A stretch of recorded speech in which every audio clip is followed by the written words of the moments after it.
So, why would Aston Villa drop their club record fee of £59 million on a guy like Amadou Onana? I mean, that's a lot of cash. Some people are hyped, thinking this dude's gonna become one of the world's top defensive midfielders. Maybe even make a move to some of the biggest clubs out there. But then, you've got the skeptics who don't rate him at all.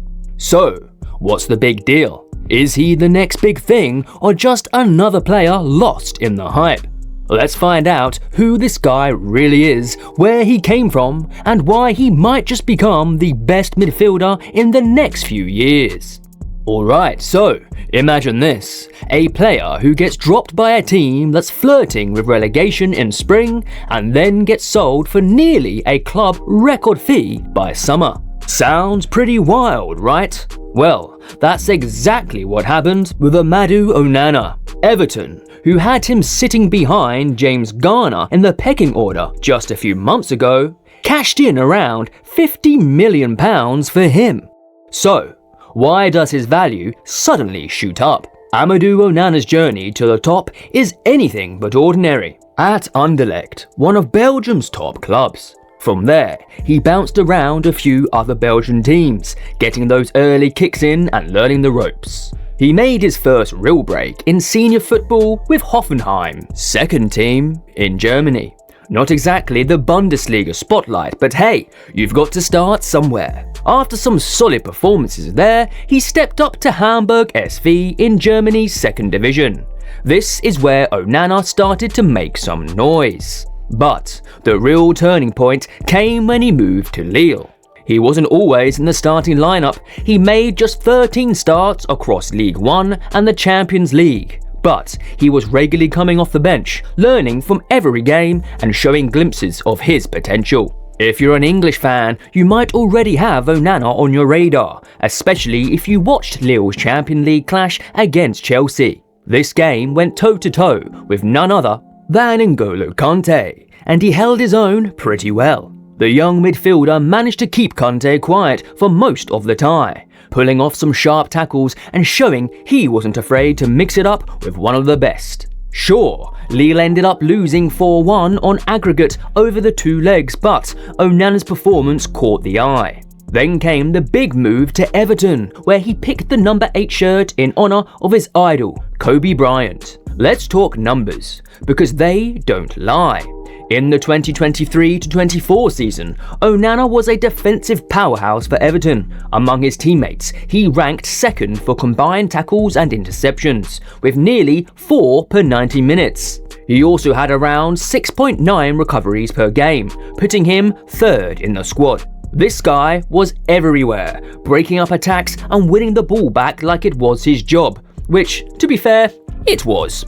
But get this, across the entire Premier League, only 3 players had a better win rate in aerial duels than Onana's impressive 74.3%. This dude isn't just tough on the ground, he's a beast in the air too.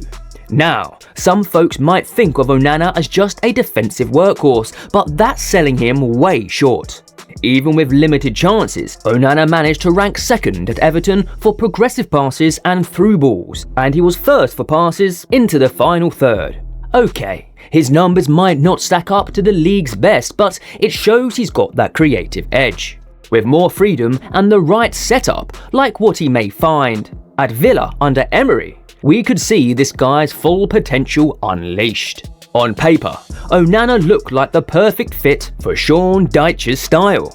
A powerful midfield enforcer who thrives in breaking up play and acting as a defensive anchor. But here is the twist. Onana's not just a one-trick pony.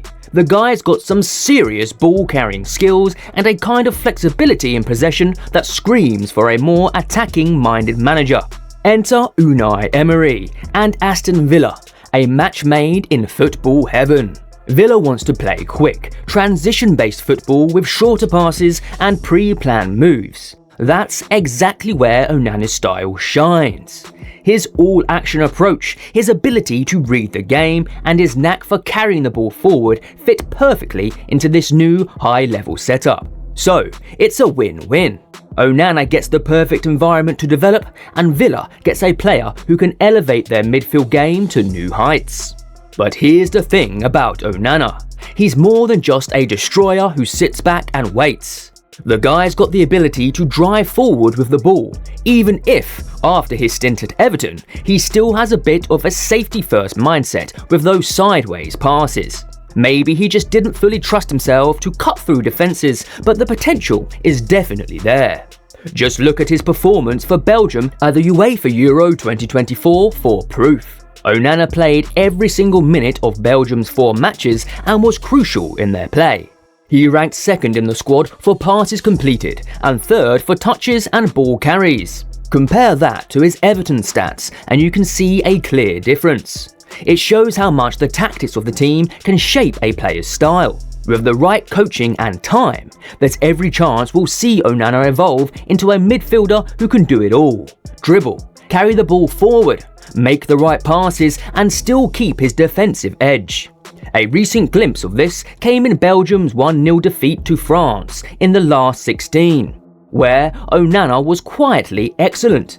He completed 6 progressive passes, the most among Belgian players, tied with Kevin De Bruyne, and also made 4 tackles or interceptions, the highest of any player in that match. Even in a losing effort, he showed he could compete at the highest level. But if you want an even better example, just rewind to his standout Premier League performance last season.